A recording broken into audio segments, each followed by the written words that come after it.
فبأي آلاء ربكما تكذبان۔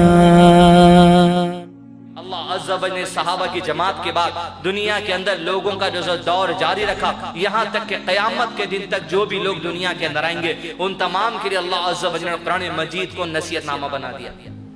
اب انسانیت کے پیدا کرنے کا مقصد، صحابہ کے پیدا کرنے کا مقصد، نبی صلی اللہ علیہ وسلم کے پیدا کرنے کا مقصد، یہاں تک کہ آدم علیہ السلام تک کے انسانوں کو پیدا کرنے کا بنیادی مقصد اللہ عز و جل قرآن مجید میں ارشاد فرماتے ہیں وَمَا خَلَقْتُ الْجِنَّ وَالْإِنسَ إِلَّا لِيَعْبُدُونَ، ہم نے جنات اور انسان کو محض پیدا کیا ہماری عبادت کے لیے۔ بے شک اللہ عز و جل نے مجھ کو اور آپ کو عبادت کے لیے پیدا کیا ہے۔ یہاں بیٹھنا عبادت ہے، گھر جا کر کھانا عبادت ہے، زندگی کے تمام تر معاملات اللہ عز و جل کے جو کچھ ہم کریں گے یہ سب عبادت میں شمار ہوں گے۔ علماء کرام نے ان عبادتوں کو دو اقسام میں بانٹ دیا۔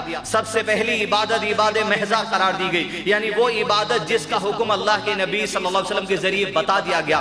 نماز پڑھنے کا طریقہ ہے، زکوٰۃ دینے کا طریقہ ہے، حج کرنے کا طریقہ ہے، عمرہ کرنے کا طریقہ ہے، دعا کرنے کا طریقہ ہے۔ دوسری وہ عبادت ہیں زندگی کے وہ تمام تر معاملات جو ہم کلچر کے طور پر کرتے ہیں، جیسے عید کے موقع پر شیر خرما بنانا، یہ ہمارا کلچر ہے۔ دوسری وہ معاملات جو ہم عادت کے طور پر کرتے ہیں، یعنی کھچڑی کھٹا بنانا، یہ ہماری عادت ہے۔ تیسرے وہ معاملات جو ضرورت کے طور پہ ہم کرتے ہیں، کسی بھی چیز کا کاروبار جو ہم کرتے ہیں، چاہے ہماری عادت، ہماری ضروریات، ہمارا کلچر، یہ سارے کے سارے معاملات کو علماء اکرام نے عبادت غیر محضہ میں شامل کیا ہے۔ لیکن یہ تمام معاملات اس وقت تک جائز ہیں جب تک کہ ان کا کوئی بھی معاملہ شریعت سے نہیں ٹکراتا۔ جس دن ہمارا کوئی کلچر، جس دن ہماری کوئی عادت، جس دن ہمارا کوئی جو سو طریقہ کار، ہمارے کاروبار کے طریقے شریعت کی کسی بھی بات سے، قرآن کی کسی بھی بات سے، رسول اللہ صلی اللہ علیہ وسلم کی کسی بھی بات سے ٹکرائے، سمجھو ہمارا کلچر برباد کرنے والا ہے، ہماری عادت برباد کرنے والی ہے، ہمارا کاروبار برباد کرنے والا ہے۔ تو لہذا زندگی کے تمام تر معاملات عبادت ہیں جب تک کہ اس کو شریعت کے مطابق کیا جائے۔ یہ عبادت میں دیدان ملت، ڈھیر ساری عبادتیں اللہ عز و جل نے مجھ کو اور آپ کو دی تاکہ اللہ عز و جل سے میں اور آپ کا رشتہ قریب ہو جائے اور دنیا اور آخرت میں کامیابی حاصل کرنے کا سامان میں اور آپ جمع کرے، جس میں صلاح کی عبادت ہے، حج کی عبادت ہے، عمرہ کی عبادت ہے، زکوٰۃ کی عبادت ہے، قربانی کی عبادت ہے، طرح طرح کی عبادت ہے۔ انہی عبادتوں میں ایک عبادت اللہ عز و جل نے نبی صلی اللہ علیہ وسلم کو خاص سکھائی، جو آج کا ہمارے جمعے کے خطبے کا عنوان ہے ذکر الہی، اللہ عز و جل کا ذکر۔